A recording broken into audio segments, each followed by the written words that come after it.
Hi everyone, welcome to this panel discussion as part of the Dharamshala International Film Festival, where I'm going to be talking to three filmmakers about three very different films and sort of how they came into being. I hope you've already had the chance to watch the films of the festival and then you enjoy learning more about them from this conversation, or you listen into this and then you go back and check the films out because they're all three really special films that I would recommend. My name is Afrah Shafiq. I'm an artist. I'm based out of Goa, but I also do many other things in the world of film and research and design. And 3 years back, I was in Dharamshala and I was working as the manager for the festival in 2018. And I'm here today just to help out with this edition to facilitate conversations like this. So moving on to the filmmakers who are with us today, we're going to start with Yashasvini Raghunandan. She's the director of the film That Cloud Never Left. Yashasvini has just finished her term as an artist in residence at the Rijks Academy in Amsterdam, and she works on different image and sound-based projects. The film that we're here to discuss and that's showing at the festival, That Cloud Never Left, it's a 65-minute film. And at the center of this film is this really fantastic toy. It's called the Katkatya. It's like a sort of bamboo stick with a red circular see-through piece of plasticky paper. And a significant part of the toy is that it makes this katakata sound. And that sound is generated by a little piece of a film strip. And I know that Yashu has the toy here and she can show it to you if you haven't watched the film and are not able to imagine what this toy looks like. But the film takes place in Daspara, which is a village in West Bengal, quite close to the Bangladesh border. But the film does something very different outside of just being, about labor and materiality of cinema and livelihoods. And we're going to kind of talk to Yashu about how the film came about to be the way it is right now. But before we do that, I'm just going to read out the synopsis here. Somewhere not so far from here, the moon turned red and the village revolved into a mirage of unclear activity. The mother anticipated rain, while the two brothers built a tall ladder with a single eye, and the children went looking for a ruby. A folktale-like narrative emerges from a village of toy makers and sellers in Bengal who cut up reels and reels of Bollywood, Tollywood, and B-grade films to make a living out of loud-sounding rattlers, whistles, and world gigs. So hi, Yashu. Welcome to this conversation. We're really happy that you could make it. And I kind of just want to start off by asking you, like, how did you meet this toy and what really drew you into kind of following it and tracking it and making this really playful, imaginative film that really is not fiction, but it's so full of stories for a film that's not fiction, And so, first of all, how did you get interested in this toy and how did you make your way to the village and then end up imagining a film, which is what it is now? First of all, thank you very much, Dharamshala Festival, for hosting our film. I think it's a very peculiar moment where I think all of us have to imagine the way we've made our films and coming into the online space. It's really nice to have a forum like this where at least you can kind of collect those energies and make that make that conversation about the film that you made not so abstract. So it's really nice to talk to Afra, who's also an old friend. Because you said that I can't show the toy and you happen to be catching me in my studio, so I can't really bring up a lot of things. So this is the toy, and like Afra was saying, it's got this bamboo cane stick on the top and it's got like an insertion on the top with these two strips of film. What makes this sound is because of this matchstick that kind of beats against it and this red thing, and then you can rotate it. Mine is a bit broken, but essentially it works into a very loud sounding toy. Not a very pleasant sound, but still very fascinating. You were asking me about how I found the villain? No, what was your question? Sorry. Yeah, how did you just meet this toy and what happened? How did you end up sort of making this film that you did? How did you enter that? Or how did it enter your life, actually? Yeah, like how you were also saying that, there's this, I think growing in a city like Bangalore, you're encountered with these kind of, these toy sellers who are on various parts of the city, like markets and temples and schools and everything. And I think it's, as a child, I think you're quite caught by it. And I think all of us had a collection of these toys made out of plastic. And it's a very peculiar mind at work, right? So you can take a lot of metal, and this is plastic. It's like a really kind of scary looking plastic, doll, which is placed in between this, again, a metal strip, and with another part of a whistle actually, and then you pull it up and down. Sorry, my toys are quite used, but otherwise you get the point. I mean, they all create this optical um, vision, and I think as a child, it's a fascinating thing. You come out of school and there's this man with a huge bamboo pole inserted with a lot of colorful psychedelic kind of images of toys put together, and you're always like, oh yeah, I want that and I want this or something. So I think what happened is, after I came back from London, I'd done a much more detailed program or got myself involved in a lot more sound-based practice. When I came back, and I was like, oh yeah, this toy, and ended up buying a bunch of toys together.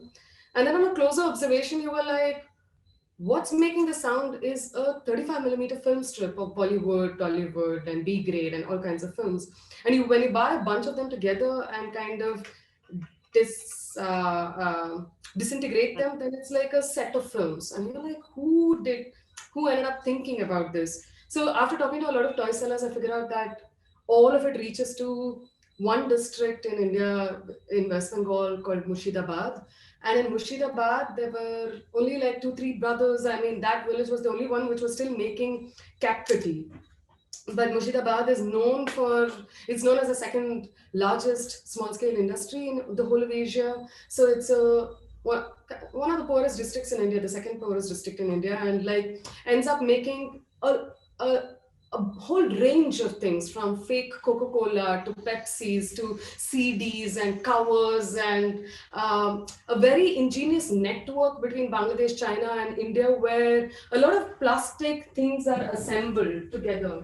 Like, for instance, we also have these kind of like, this kind of a plastic piece can come from China, but the films are cut up in Murshidabad, then put together, and it can go between and across the borders. So it's an economy that people have like really made for themselves. These are not even like, MSMEs. It's not like they get credits and loans to make these things happen. It's a way of a certain sort of anarchy within an economic system, where you're like, okay, these are the materials that I have. I'll bring these things together and start creating a production of things which can go back into the cities. So it's a very I don't know. I find this kind of a process very inspiring, to like, how do you make things your own, and how can I make stuff to make it my own? And I think it's a very inspiring village to be in. So I just basically followed. I was mostly attracted to this particular toy because also it has a very simple thing. When you put the red to your eye, and then it's possible that the whole world starts to look different, right? Like, Rose tinted glasses in a way, yeah. I mean, it's a very simple cataract to have, but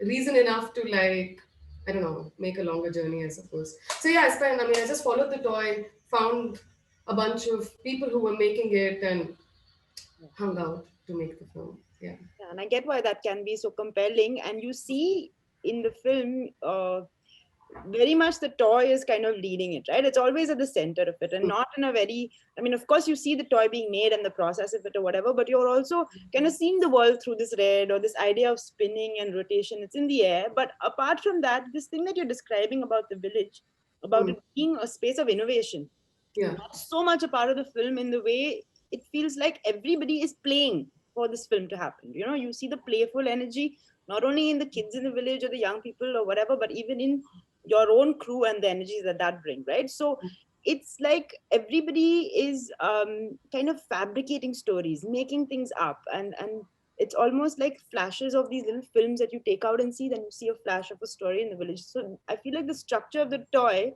and the logic of the toy is very much what defines the logic of your filmmaking.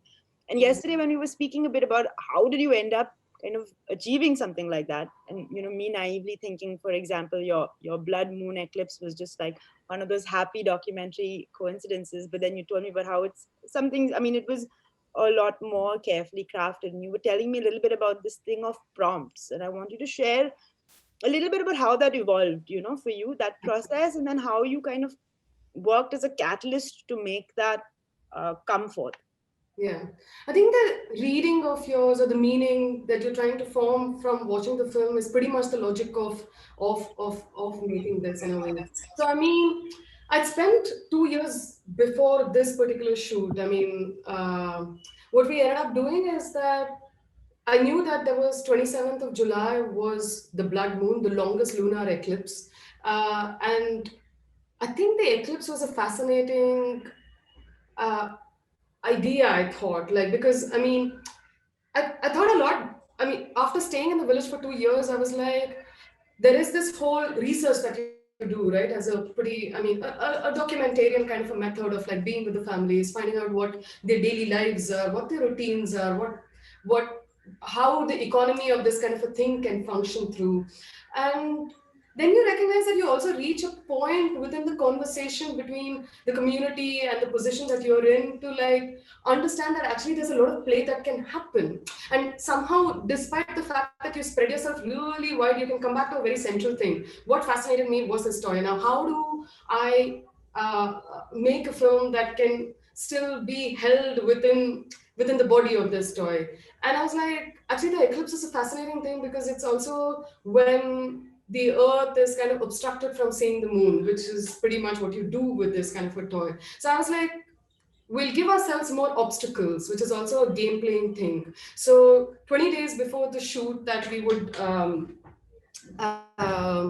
shoot for 20 days before the eclipse happened, and I would go in with a particular set of prompts because Kakoli Didi, who's the one who's making phone calls and That's really, yeah. yeah, is the house that we live in, and so I was like, I know she's going to make these phone calls. I know how her dailiness is. So that's one narrative, and the second one is the two brothers who build this large structure. They are the ones we are, they're like really our buddies in the village. So I was like, how can I kind of hang out with them as well as make this experiment that we're trying to do as film and give Like them this fun, prompt. basically. Yeah. So I was like, yeah, can we create this kind of odd astronomical kind of an object where we lift ourselves to kind of see this eclipse and make the eclipse a big deal within the village and like within the ways of looking at it. The best thing about this particular community of toy makers is they are full of invention because they are thinking in this particular way of putting these things together. And I think the film is trying to emulate that, parasite on that kind of a knowledge and see, can I be as cool as that? But actually, I mean, fundamentally, this is much more surreal than like what we try to make ourselves do there. So I mean, my cinematographer Paramita and I would be like, okay, we're planning to, use the red glaze paper onto the lens and kind of shoot within the village or something. And they would come up with several more ideas. They'll be like, oh, there's a pomegranate there, there's a hibiscus here, and there's a strange red insects here, or that you can crumple the glaze paper in a particular way so your focus field would change. So it's really a community which will talk to your ideas and kind of make with you. So I would leave 2 batteries after shooting or recording from my Tascam onto the ground, and it would be pulled up. And there's a scene where the boy is rotating this green thing. Yeah. He's just with the batteries that was left there, and he just kind of picks up leftover batteries, gives them some life, and things start to revolve, things start to operate. They also have this very lovely saying where you know this toy in our hand is rotating for 5 seconds, and everything in the village, I mean in our I mean the earth itself is rotating for like some 3,000 kilometers per hour and all these things. So we're meant to rotate, and these cues are enough to rotate your camera or make it very rotational. So to take a lot of cues in those conversations and make sure, I mean, kind of adapting into what your tripod would do, what your lens would do, what your camera person will do there, how are we going to talk to the village who are going to participate within this filmmaking. So there's a lot of play in making this happen. And I think 20 days is a kind of like a sharp enough way to change your body rhythm and kind of get used to, Like that. this is your duration to spin this tale. Yeah. You own whatever you know before and after. But before those 20 days, you had already. Can you tell us a little bit about? I think you were supported by a Pari Fellowship, but uh, can you tell us a little bit about the sort of non-experimental or non-really like thinking about it as a film, but trying to understand the community part of it that went before you did this practice, and how that really helps want to make more nuanced works that are more, imaginative and more open than sort of just documenting Yeah. from coming from an outsider's idea of, okay, this is what this is going to be, and now let me put my camera here and get it for you, and how that sort of helps enrich and feed this process as a filmmaker. Mm. Mm. I the I I was quite attached to the story, and I really was one of their best, consumers. I mean, customers for themselves. I mean, when they were selling within the city, it just I don't know how else to make these kind of things, but just to be kind of really make time for it. I really don't know. Like I mean, within even when Bangalore for when we got the Pari Fellowship, we're gonna. I mean, I think by the end of this year we'll have the Pari kind of a film where it's much more about how the industry of this toy making itself works, what the life. I mean, what the economy that they kind of live in. Sometime later in this year that will be out as well. But I mean, even in the Bangalore side of it, it's the toy sellers live in the lodges of Puram. It's Bangalore 01, the pin code. At the center of the city, you have these multiple lodges. And the lodge is a very strange performing entity, right? Like it's part close to the government hospitals like Philomena and other kinds of things where there are patients. In the night, it becomes kind of quasi brothels, and in the night, it also becomes uh, the terraces converts themselves into labor colonies where there are your cotton candy sellers, there are your toy sellers, everything that you find on the streets in Bangalore, those hubs. So the cotton candy guys are from Bihar, the toy makers are from Murshidabad, the guys who ask you to clean the car ka wo, all of Yeah, those things yeah, are from other sides of Bengal. yeah, So it's a whole different network of terraces in KR market, which is inhabited as like storage rooms, part sleeping places, and part uh, living spaces for all the workers who come here to make their living. So over a large period of, I mean, the 2016 was just kind of like you take a walk. I mean, you take a walk with them. I mean, I really didn't know actually whether it's going to be a film or not, but I was kind of curious enough to know what are the different kinds of markets that can emerge out of a film strip. hmm, And is this really a thing? I don't know. A very kind of a simple question. So I would take a lot of walks with Bapan and Manab and all of them, and they open up a city that you think that you know in a much more different ways. Like if you go to Alsur, there'll be like there are 70 different temples. Which festival is what in which Amma's temple? There are from Frank Anthony Public School to like a small creche, and what are the different like 12 o'clock? This will be the lunchtime, and the way the city opens up is a completely different thing because they're walking from 7 o'clock in the morning till 10 o'clock in the night trying to sell. You need to sell at least for 500 rupees per day for this whole thing to make sense. For the lodge, also, they pay daily 140 rupees as per person. So this is not, it's not an yeah, easy labor at all. So you just kind of spend time and try to understand. You think that you're a Bangalorean, you think you know this thing, yeah, but you really not at all in a way.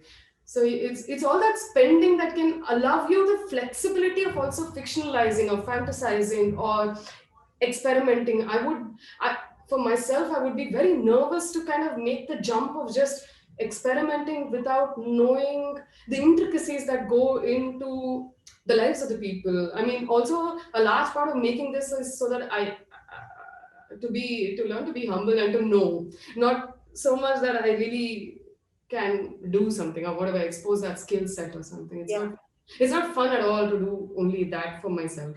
So it's nice to take that journey. And then when you reach Murshidabad, all the toy sellers that I know won't pick up your phone calls. So then I had a friend there who you have to go to Dhapa, the land dump, where film is thrown and how they retrieve it back. So you get into that economy and kind of figure out where the 35 millimeter lands up and how a whole village is measuring around the 35 millimeter. Everything is cut, everything is made around a 35 millimeter. So And out of this, outside of this moment of play, there mm, is this whole universe that exists within our cities and within, other kinds of sub material neighborhoods or markets or whatever, which to my understanding is something that you are making smaller glimpses of through videos in the Pari Fellowship, which will also be available soon, Yeah, right? yeah, yeah, Yeah, that's really cool for someone to watch the film and then also, yeah, be able to ground themselves in like yeah, what are the other sort of realer yeah, aspects yeah, of that yeah. fantasy. Anyway, I thank you, Yashu. We're going to come back and talk to you a little bit towards the end when we speak to all the three filmmakers. But I think we'll move on to the second filmmaker that we have with us today. The second filmmaker that we have here with us today is Arya Rothe. She is from Pune, and she, along with two other filmmakers, Christina Haynes from Romania and Isabella Rinaldi from Italy, the three of them have a collective called No Cut Collective, and they've together made a film called A Rifle and a Bag.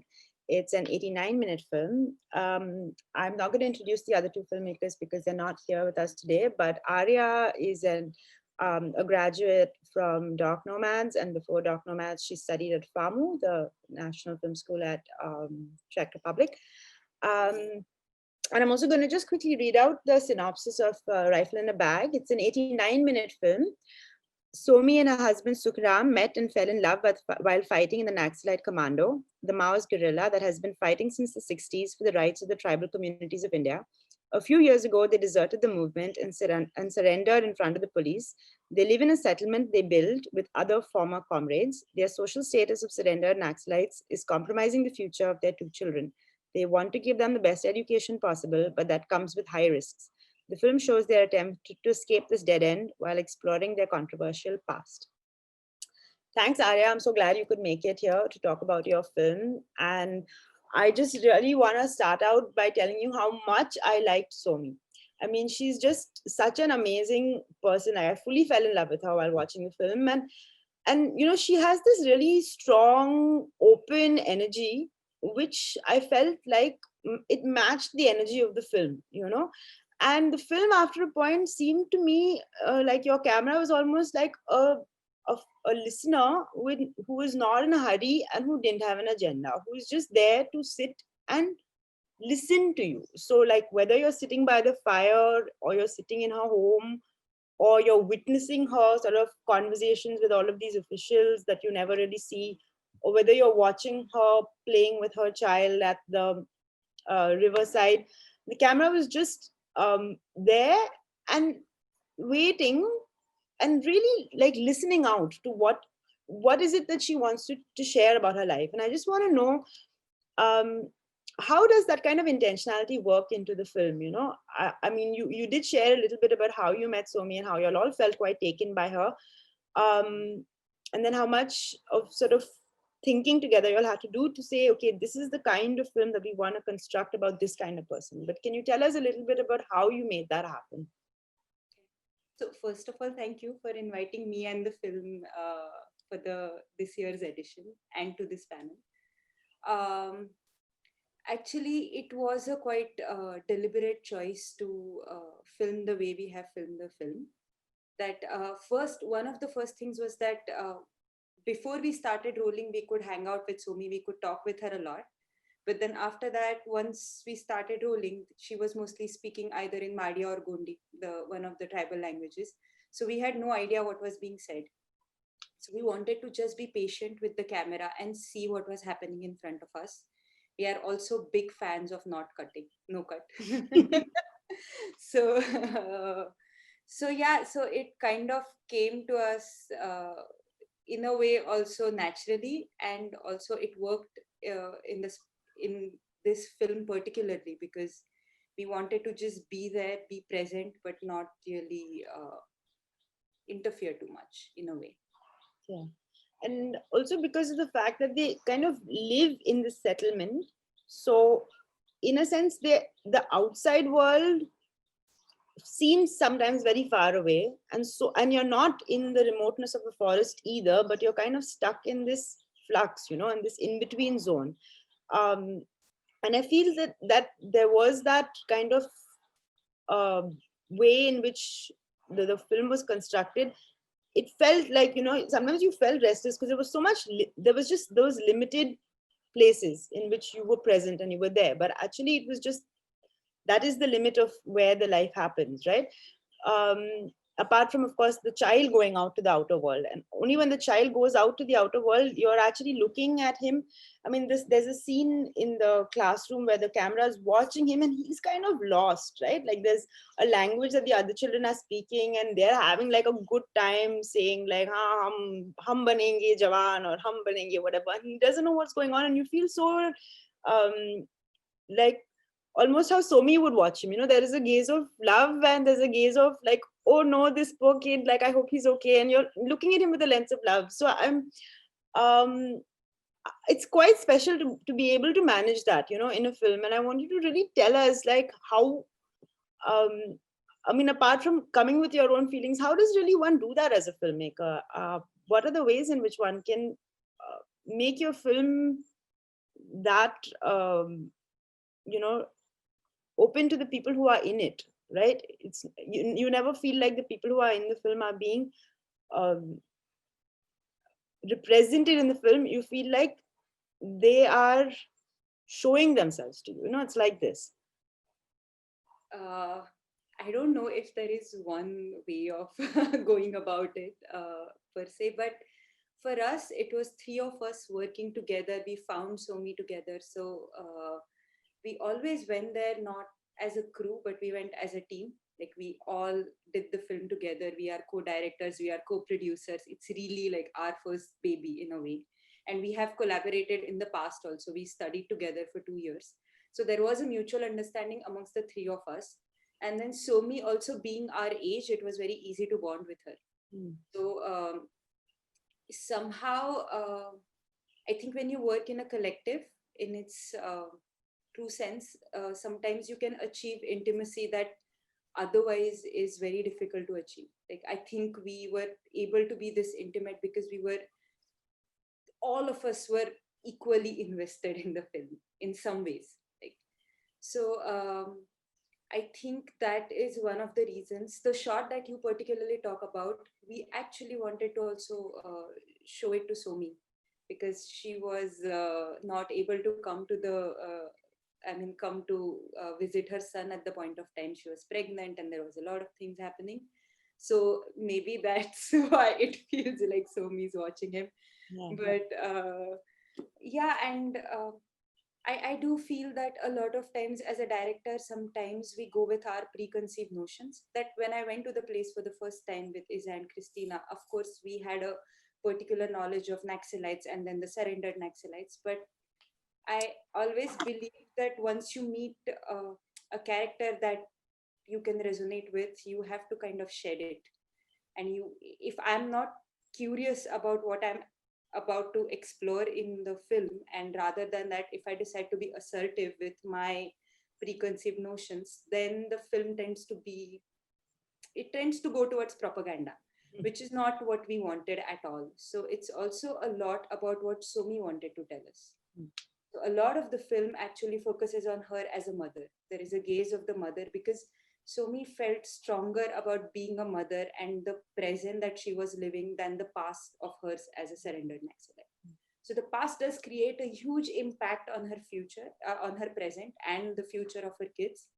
But it's the present that she was invested in, and it's the way that we thought would be the way to go in that case.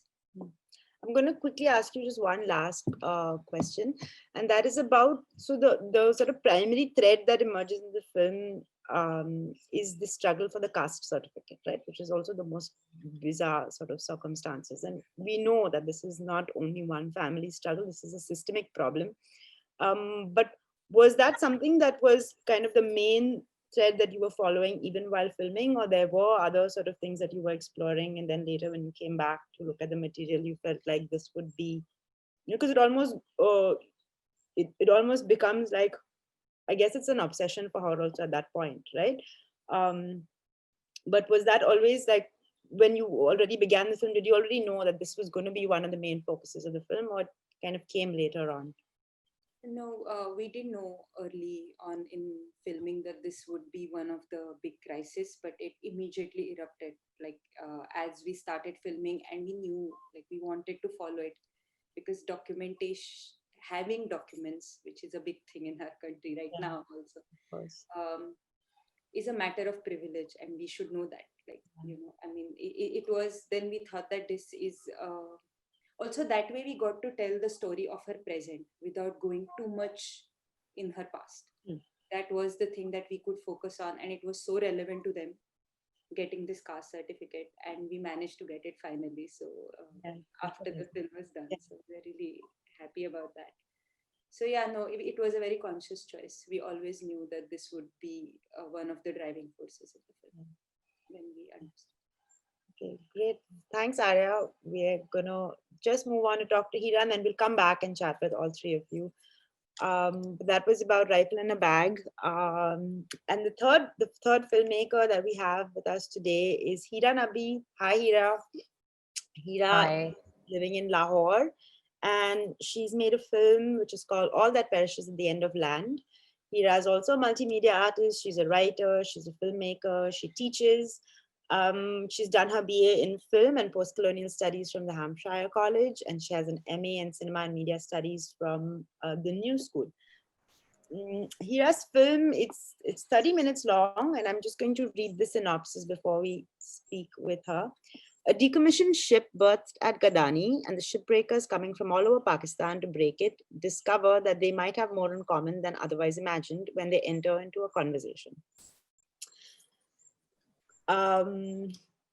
So Hira, I was even talking to you about this the other day when we had sort of a brief conversation before this Zoom call. But so the very first shot of your film, we see this, massive vessel, which is not in the best shape, but its scale is still so imposing. And the first thing that I looked at it and I was like, oh my God, that looks like a face, because you see these eyes and you see a nose and a mouth.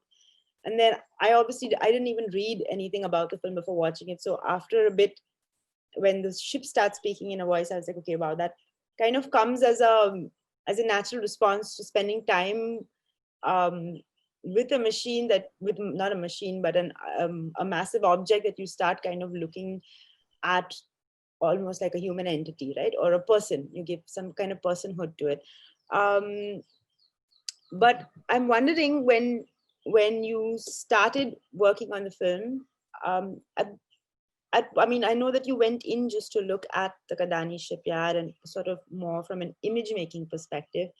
But at what point did you start kind of paying so much more attention to the ship and imagining it as its own entity with its own story to tell, and then create that as one sort of character and the other characters being the workers in the film?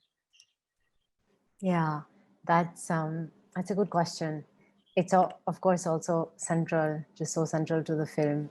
Firstly, thanks for inviting the film to this edition of the festival, and for inviting me to this panel also. So with the shipyard, the ships are such a huge and essential part of it. I mean, they always captured my fascination just from the get-go.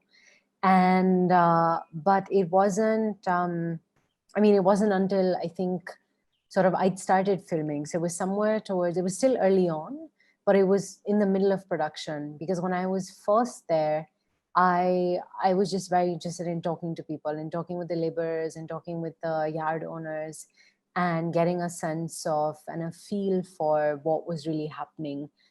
How did the industry function? What did it look like? Where did people who populated it come from? What was their everyday like? So it was just a lot of questions that I was asking people and hoping that they would be able to feel comfortable enough with me to answer them. But there was also, I felt a very strong sense of, I don't know, I just felt a bit like a reporter. And that was further enhanced by their knowledge of cameras as being very linked to media crews. Because Gadani is about 2 hours from Karachi, and every time there would be an accident or if there would be a strike at the yard, news crews from Karachi would come in. So everybody was familiar with a camera, but really more in the kind of through the lens of a news crew. And so I would often be asked, oh, when are we going to see ourselves? Are we going to be on the 9 o'clock news? Should we call our families and tell them to watch and like tune in? And, and I would laugh and I'd say, no, but this is not for the news. I'm trying to make a film. And so I really did want to, I didn't want it to be a news report. And I felt that it was being, I and the film were being pushed in that direction. And I thought, okay, how do I take myself out of it? How do I assume less of a reporter persona? And so I thought, okay, if I take myself out and then I leave the workers to talk amongst themselves, then it might seem too directed.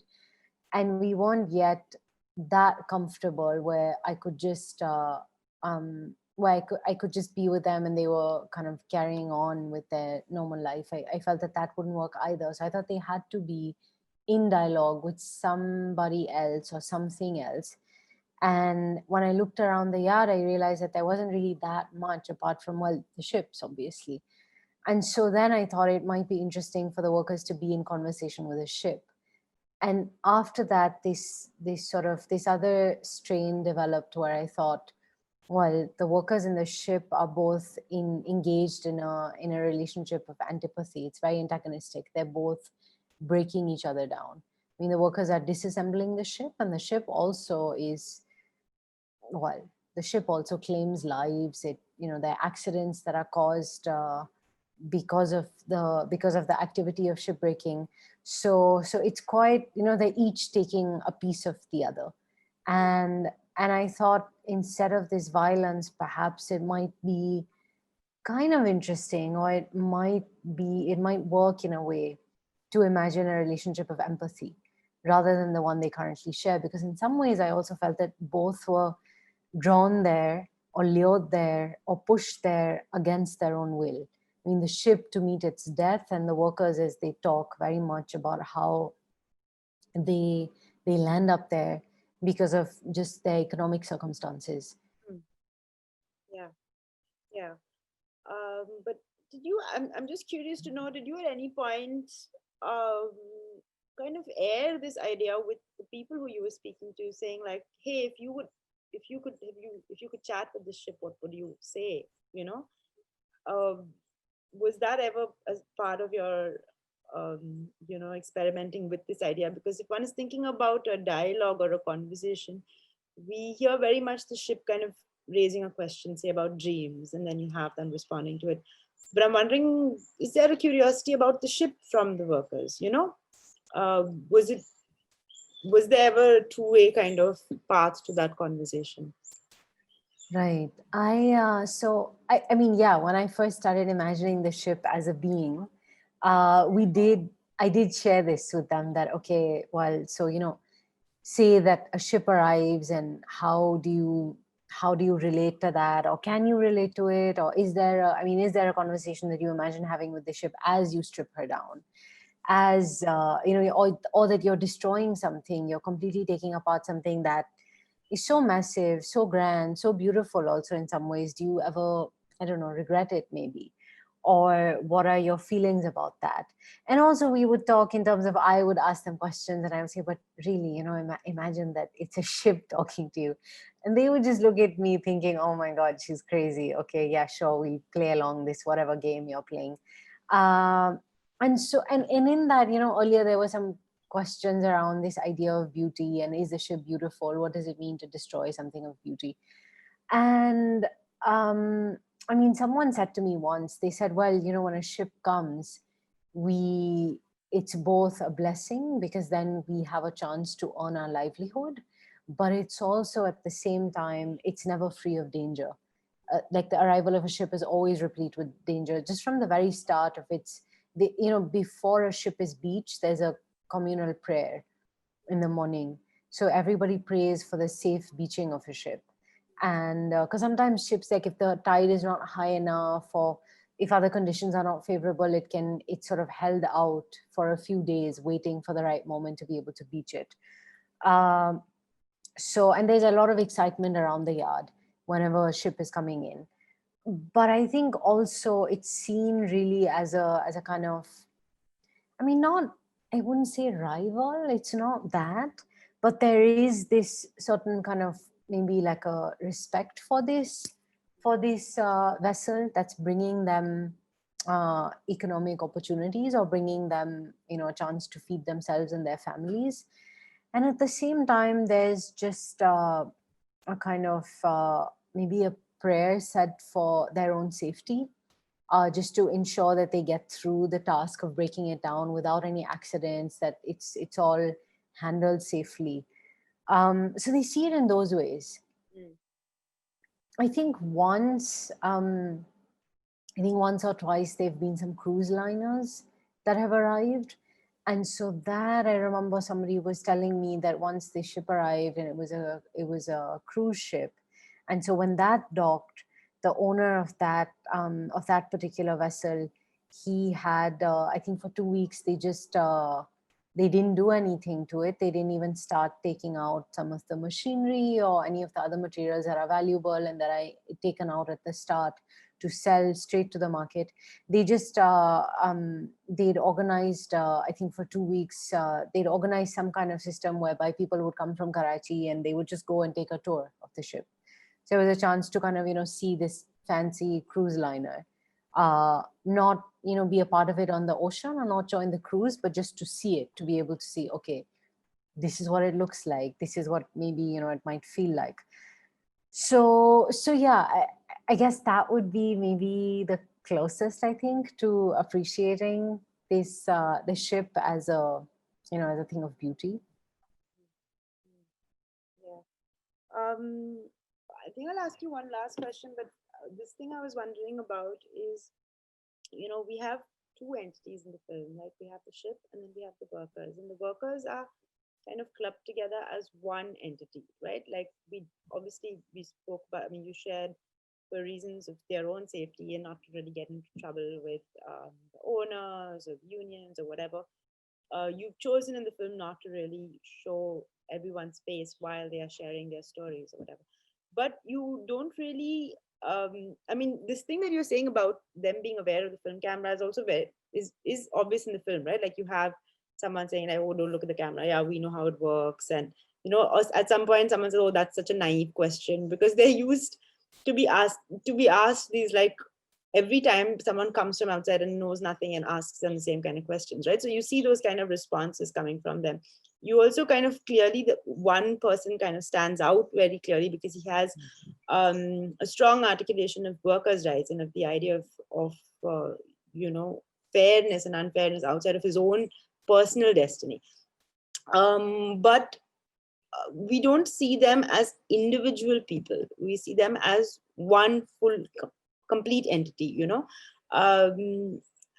and at the same time we hear about how the idea in the film, which kind of links them to each other, is as the workers break down the ship in turn is sort of breaking them down, and so it's sort of, and this idea of slow violence, but we never see what are the implications of this, although it's there, it's present, but we never really go there, right?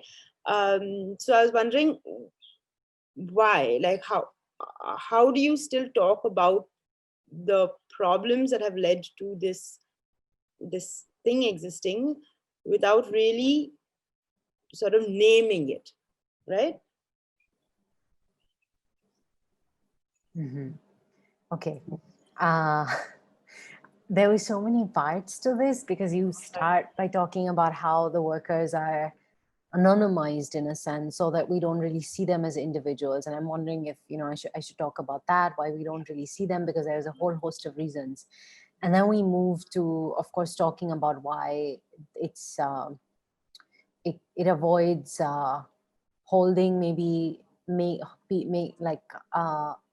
why there's a certain sense of like avoidance of culpability. So why I'm not saying, okay, X is the problem, or this can all be solved because of that. Does that make sense? Is that what you're? Yeah, kind of. Okay. Yeah. Okay, so maybe I'll start with the part of the workers first. That yeah, and as we talked about earlier, I think it is for various reasons, and I think about this also. It was very much a question that I thought about a lot while filming. I mean, one, for various reasons, just there were some people that were very comfortable with the camera being on them, on their faces, and revealing their identities. There were some other people that were only happy to talk to me with the camera not looking at them, or that they would freeze up with the camera. They were just more at ease with the camera being switched off or not being there or trained somewhere else. And then also there was this, I think, like question of safety. I mean, I'm not, for instance, it's blurry because I'm not changing their voices. I'm not making them unrecognizable. So I think, and I also, I thank them in the film. So I think if somebody wants to figure out who it is, it's not that hard to. But these were just sort of some measures that I took for, I don't know, things that I felt were a kind of a specific identity. That's one reason. But then that avoidance is also connected to something else, which was more Marxian for me, in a sense that I felt very strongly this deep sense of alienation emanating from the workers as they would talk about their lives, their work, their hopes and their desires, the families that they left behind. Every day seemed like, the way that they would talk to me every day seemed to be a punishment. And that is, and I felt that, they were very alienated, not just from the work, but from the environment itself. I mean, clearly, as they're coming from far away and they haven't really found a home in this harsh, sort of sandy desert by the sea. And they miss home desperately and they want to go back. And their work kind of transports them into becoming sort of these cogs in the machinery, where they lose their individuality, they lose their, and as humans, we think of humans as individuals, but as machinery, we think of machinery as all joining to become parts of a whole. And so you are then only the work that you do, like you are the welder, or you are the junior welder, or you are somebody that works at the top of the ship, or you're somebody that works with, say, you're a security guard in the building, or you're part of the team that goes in to take out the material early on, to sort of, that's not part of scrap, but the material that's sorted out earlier. Or say you have some other task assigned to you. So it's very task oriented, very mechanical, and just the details of personhood slip away and you're left with one's identity is tied only to their work. So it was in a sense of pushing that forward. Like, how far could I take this? How far could I show that alienation to my audience without further dehumanizing them? So it's kind of an experiment that I was doing, really. And this was always a thought, like, is it going to work? Am I going to further push my audiences away from these people? Or are they going to be able to make that, like, leap to that conclusion that, oh, these are people that are being so that are being stripped so much of their human identity, and they're really being lumped as a worker. And that's also how a few people started identifying themselves as that. Like in the film, one of them says, well, I'm not talking to you as a human, I'm talking to you as a worker.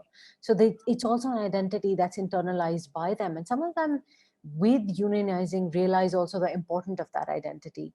Like, what does it mean to speak collectively as a worker, as opposed to saying, well, do this for me or my job or my health. But no, let's talk about the workers as a whole. Let's talk about what health benefits for workers will mean as a whole, or, sick leave or things like that. So all of this went into it. And then also it was a kind of aesthetic decision as well. I couldn't really talk to them while they were at work, because their work would consume their attention. So sometimes we chatted just outside of the site of work, but I didn't really also want to have a lot of talking heads. So that also further kind of pushed my decision to not show them in this way. And as for then kind of moving to the second part of your question, which is around the not naming. And that, so it's, for me, I was tackling so many different kinds of things. I was interested in finding a way to address various things. Like, for instance, the fact that the workers are all coming from, they're not local to that region.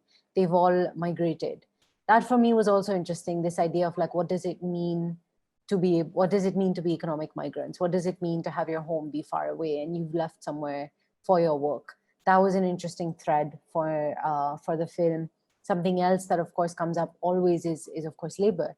Other things that come up is a kind of critique of capitalism. Like, what does the movement of capital do? So what does it mean that there are ships here that are, Can you hear me? Yeah, of course. Okay. And the waste economies, or like Totally. Yeah, there's so much. I mean, there's yeah, it's a kind of toxic trade where some of these materials are very toxic, and it's not really talked about. It's not really made clear or labeled as such. But this is just sort of slipped under the carpet, or like the ocean, or the shore, buried somewhere there. And in that, there are relations between the global north and between the global south. Like, what does it mean that these ships are mainly coming from the global north? And they're sent not just to Gadani in Pakistan, but also sent to Alang in India, also sent to Chittagong in Bangladesh. And sent to these 3 yards on the Indian Ocean, which handle the majority of shipbreaking that happens in the world. And also that these yards are situated in poorer parts of these 3 countries, where the people that work them are also desperately seeking employment. And so, there's something about the nature of imperialism, colonialism, possibly, that we still see embedded in those relationships. And then very much there's the environment. How do we think about the environment? How do we treat it? How do we listen to it? Are we listening to it even? Is the environment a stakeholder? We talk about, of course, the workers and the fact that this is a dangerous workplace and they're very vulnerable. But we don't really talk about the fact that the fish have all left that environment, that the marine life is also subject to violence in the same way. Yeah. So by kind of collectivizing what this violence does, and by thinking about it, all together, I wanted to talk about it in ways of this sort of the sum totality of violence. And that I felt it was then perhaps easier not to name every single thing, because so many things come out of, So it was, so then I felt, rather than naming, I'm just going to talk about all these symptoms, or talk about all these conditions, and allow people to create their own linkages, to identify these relationships, and to then kind of push them further. Thanks, Hira. I think we'll move on to the next part, where we can just bring Yashu and Arya back in to the conversation. Hi. And I really feel like all 3 of you are sort of working from similar places in terms of, I think, some of your interests or your approaches, or the ways in which you're looking at working with reality, but also kind of, moving out of being what is considered to be a traditional documentary practice, and really questioning the practice itself, or questioning your place in it, and what is it that you want to say, and how are the means in which one says it, etc.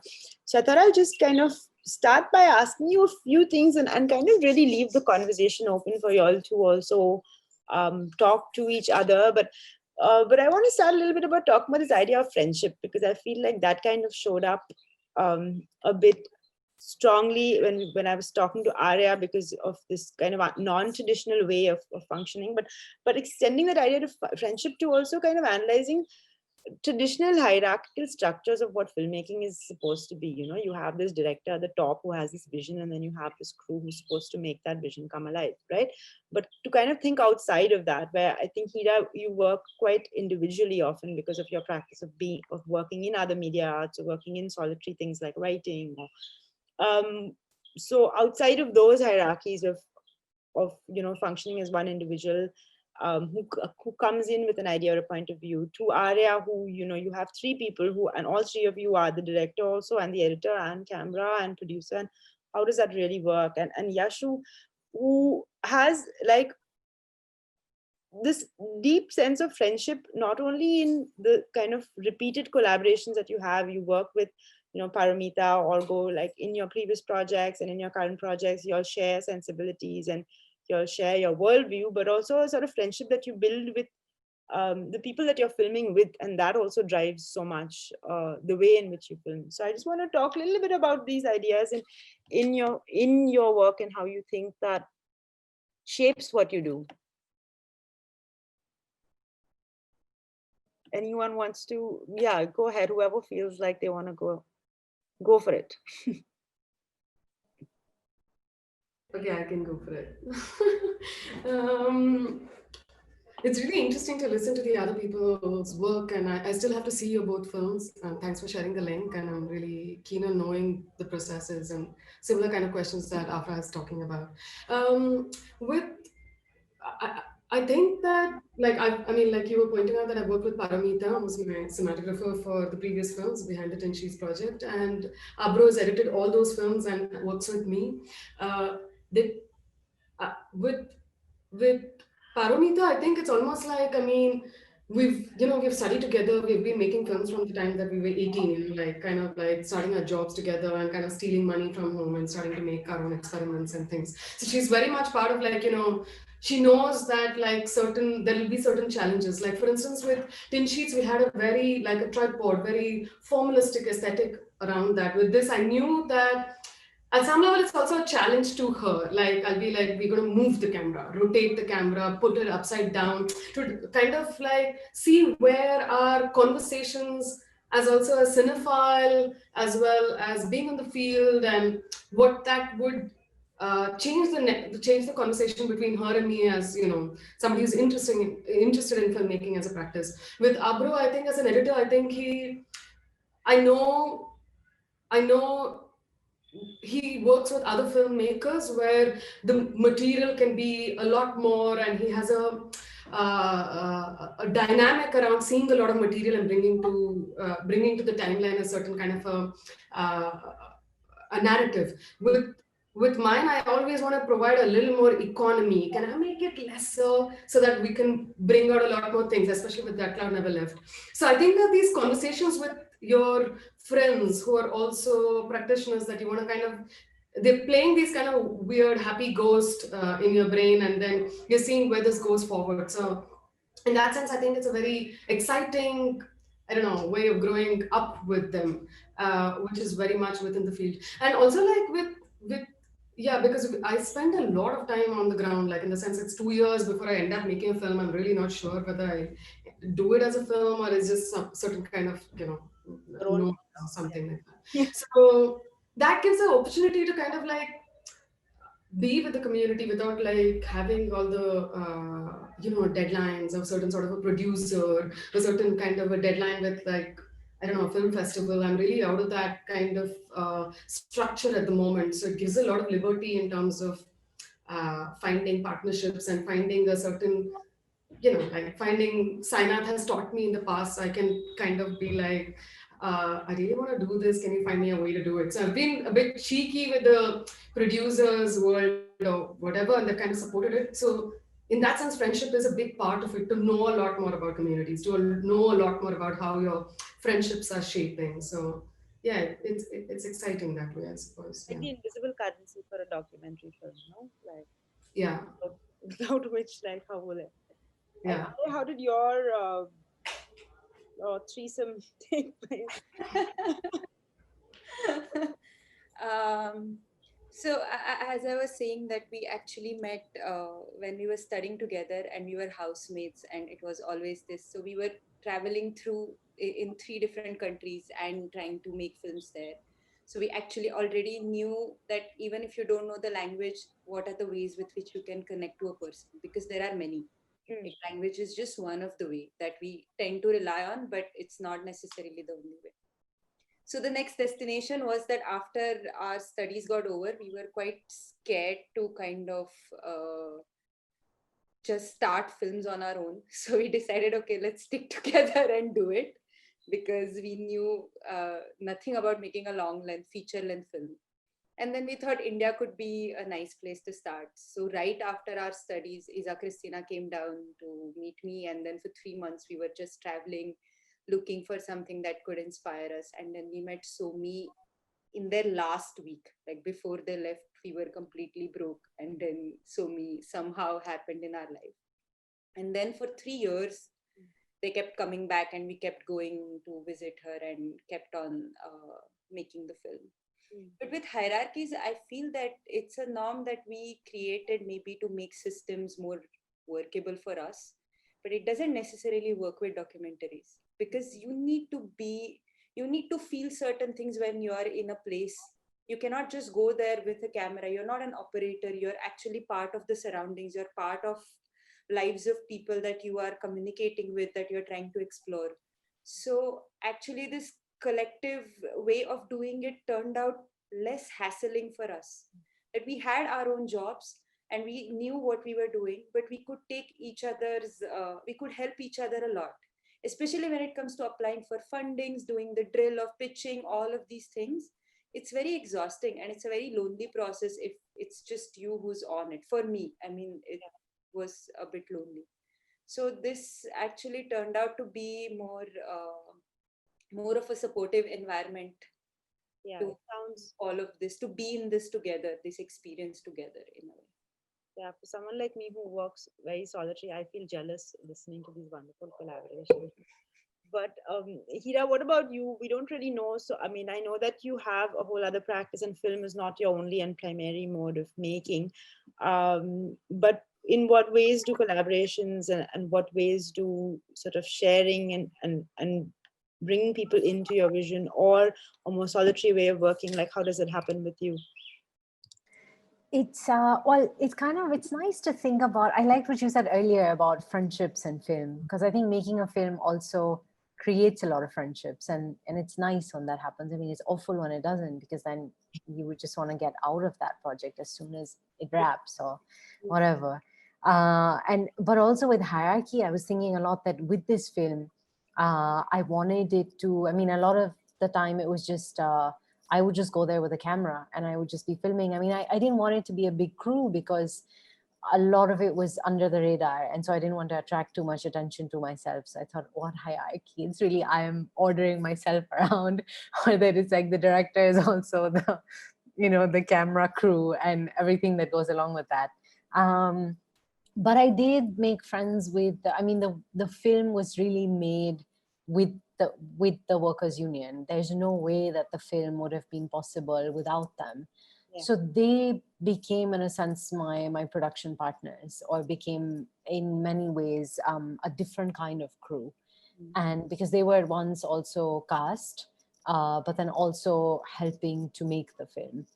And that was and then to kind of begin to share our lives, where I was sharing part of my life and they were sharing their lives, and to begin to sort of recognize something in the other. That was for me, I think, a very important aspect of making this film, and what I learned from that time, especially I think from some of the people that I spent the most time with, which is a few of the workers that have the most, I mean, some that have the most I guess not airtime, but are most feature in kind of more prominent roles, but then also some of the other people that were behind the scenes that we don't hear from in the film, but were always around, were just there. So they knew what I was doing. And, even though they thought it was, I guess, kind of amusing that, what is a talking ship doing or whatever, but they were still supportive of it and would welcome me back every time I would show up at Karani again. And so a lot of it was also really just, for me, I think this was important to learn that, okay, showing up is so important, that you have to just keep going back. And that's really what helps earn trust, I think, or builds some kind of, or builds like a relationship that can be somewhat meaningful. Because I remember, I mean, the first time I was there, I was an object of curiosity. The second time, sure, again, third, fourth. But really, I think maybe it was probably the fifth time when I showed up again. And then people started opening up to me a bit more. They're like, okay, she's back.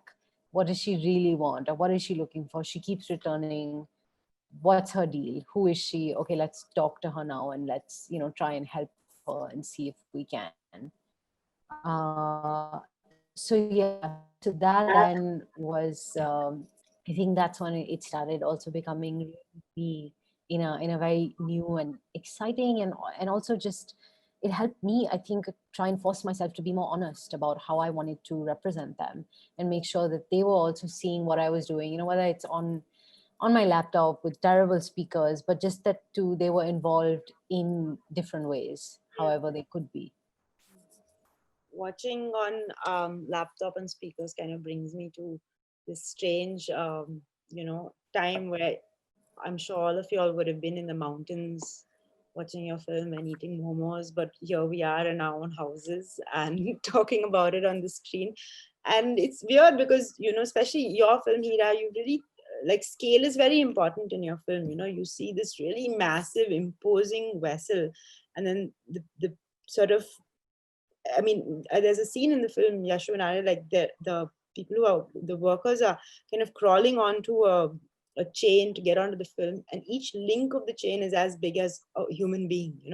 That is the kind of scale of these ships. And I know that a lot of it is just imagined to be seen at that size, to really get a sense of how imposing this object is, right? That they're here to break down bit by bit, and how massively, when every object falls, oh my God, if one little thing goes wrong, how many people are going to be squashed? And you get this feeling so much when you're watching this film.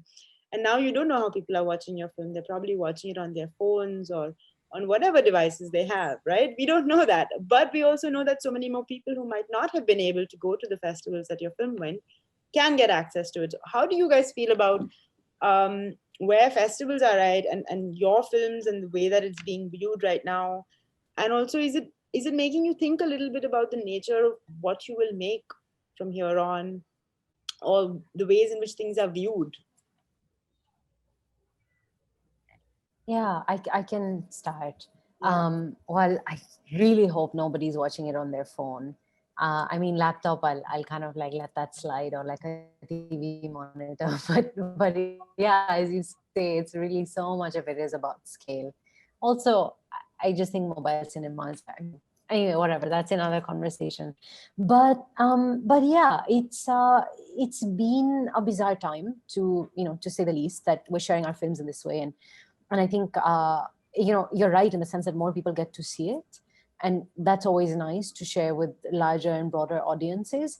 But at the same time, there's something really can you hear me? I can just okay. um, but I think there's also something really wonderful about being in a cinema together and collectively watching it, and then sharing that time, and then at the end of that the lights come on and you talk together. And there's also, you realize everybody has felt like a whole gamut of emotion, but you felt it together and you feel connected in that very strong way. And cinema is so special like that. And I want for us to, well, I mean, for to us to kind of find a way to return to that form sooner rather than later, whether it's with drive-ins or whatever. But yeah, as moving forward, I think I am thinking about digital content, in the sense that I think there's also there's a distinction between work that I would be happy to share online, and that would be more digital. And then of course there's other work, this film in particular, which is really made for the cinema.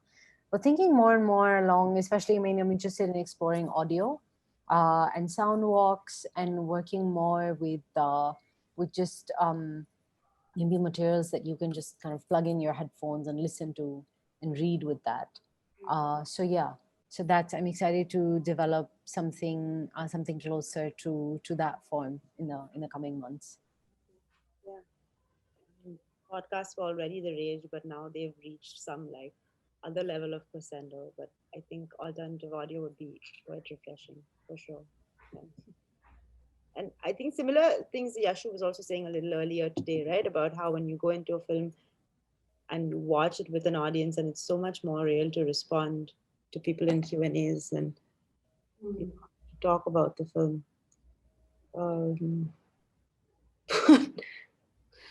I was also thinking, this moment, like, I think cinema has had this challenge quite a few times, right? Like when the television came in, it became this super 70 when it became bigger. So like it's changed its shape very often with the challenges that the other media technologies has imposed on it. So I think it's actually quite a good moment, while of course, one has kind of finally, there was a DCP format after the .movies kind of changing 100 conversions. You finally had something, and then you're like, oh bam, COVID-19. I kind of like that there is a certain sort of regurgitation of the cinema industry or the cinema technologies that kind of starts to stabilize itself, and it's kind of has to kind of take this impact of a certain kind of environmental, socio-political changes in that sense. And I do feel sad that we're not in a dark room together, but I'm also as curious or speculative about how that zooming into this little mobile phones to like laptops and this shapes as to what that's going to do with the mediums that we're choosing to shoot in, and want to still communicate the stories. I think it's a peculiar moment as to what the square format, the rectangle format, and the multiple little squares, the multiple little pixels, the distortion of the pixels. I kind of like this. Yeah, I'm looking forward to this reinvention of another dhakka for the cinema kind of a thing, And which the is fragmenting of attention span also, right? It's just yeah, so difficult for people to sit in their house and watch a feature length, for example, right? yeah, Yeah, yeah. yeah, understood. Interesting. Like, when Ben-Hur was made, and it's like, bam, another huge Super 70 mm, and it's just always responded in very strange ways. So I'm curious as to what's going to happen, I suppose. Yeah. Are any of you actually I think we're out of time, so I'm just gonna, rather you can edit this "are any of you" line out, and I think we're just gonna wrap up. So unless, do any of you want to share something more about what you're doing, any thoughts, anything else you all want to say that you feel you haven't really covered in the conversation? Good to go. Okay, thank you so much for being here and for really like very honestly sharing all of your journeys and ideas and your films. And I'm really hoping everyone gets a chance to watch it. And even though you guys might not be able to meet them, you can always send them a message and tell them what you think about their films. And I think that might be a nice surprise for you all to get. So thank you. Thanks, everyone. Thank you. Thank you. Thank you for arranging this and organizing it, and your questions. Yes. And nice to meet both of you. I look forward Thank to you. watching your films. Yeah. We write to each other after that. Thank you so much. Bye bye. Bye. Bye.